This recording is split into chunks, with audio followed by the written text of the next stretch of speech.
উত্তরে একটানা বৃষ্টি, জলপাইগুড়িতে বৃষ্টির কারণে সবজির ফলন মন্দা, বাজারে আগুন, চোখে জল ক্রেতাদের। বাজার করতে ব্যাগ নয়, ক্যারি ব্যাগে সবজি নিয়ে ফিরছেন ক্রেতারা।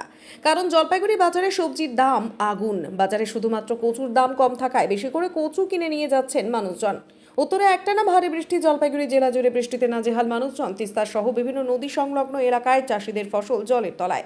বহু সবজি নষ্ট হয়েছে বলে অভিযোগ চাষি থেকে সবজি বিক্রেতাদের। জলপাইগুড়ির বয়েলখানা বাজার সহ দিনবাজার এবং অন্যান্য বাজারে সবজির দাম আকাশ ছোঁয়া। চরম সমস্যায় ক্রেতা থেকে বিক্রেতা উভয়ই। 100 টাকা কিলো দরে বিক্রি প্রায় সব সবজি। প্রশাসনের হস্তক্ষেপের দাবি জানিয়েছেন ক্রেতারা। সবজির দাম বেশি থাকার কারণে অনেকেই প্রয়োজনে 250 থেকে 300 গ্রাম করে সবজি নিচ্ছেন বলে বিক্রেতারা জানান। বর্তমানে আজ মঙ্গলবার জলপাইগুড়ি বাজারে সবজির যোগান অনেকটাই কম। সবজি মানে কি বাজার কি অবস্থা? আগুন আগুন দাম 500 টাকা আনলে কোনো কাজ হবে না। হ্যাঁ 500 টাকা বাজারে আনলে কোনো কাজ হবে না। কেন? 100 টাকা কিলো বেগুন, 80 টাকা কিলো ঝিঙ্গা, কি বাজার করবা?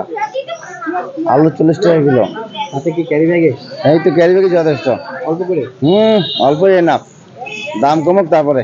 কি মনে হয় কেন এটা মানে বাজারে জিনিসের কেন দাম এখন দোকানে এক এক মূল্যে নিচ্ছে? সে তো অবশ্যই এক দোকানে এক এক দাম, কোনো দোকানে 70 টাকা, কোনো দোকানে 80 টাকা, 60 টাকা, যে যার মতন। প্রশাসনের দেখা উচিত। অবশ্যই সুযোগ নিচ্ছে এই বৃষ্টি থেকে বা ওয়েদার থেকে। সুযোগ তো নেবে অবশ্য, কারণ কি করা যাবে, নিতে যাবে।